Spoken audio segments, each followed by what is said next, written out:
What's up, everyone? It's Ildana here, your English teacher. Let's go. Бүгін біз ағылшын тілінің тағы да кезекті сұрағын талқылайтын боламыз. Бұл жерде салыстыру бойынша сұрақ қойылып тұр. Яғни this exercise is бір нәрсе without дейді.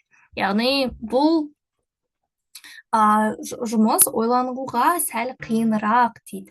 Сонда біз comparison формуланы қолданамыз. Егер бұл болымды сөйлем болатын болса, онда біз as adjective as-ті қолданамыз.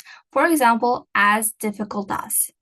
Яғни қиын бір нәрсе істеуге қарағанда, біреуге істеу секілді деп аударылады.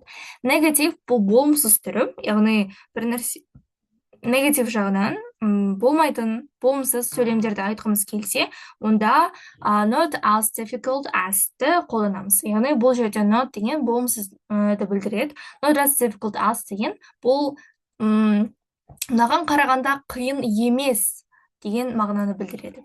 Яғни бұл жерде бізде дұрыс жауабы this exercise is not as difficult as I thought дейді. Яғни мен ойлағаннан бұл exercise, яғни бұл тапсырма мен ойлағаннан қиынырақ емес екен деп тұр. Ал meaning this exercise was easier than expected. Яғни мен ойлағаннан оңайырақ болды деген мағынаны білдіріп тұр. Демек, қиын емес деген негатив форманы білдіреді екен. Сонда бізде дұрыс жауабы not as difficult as болады.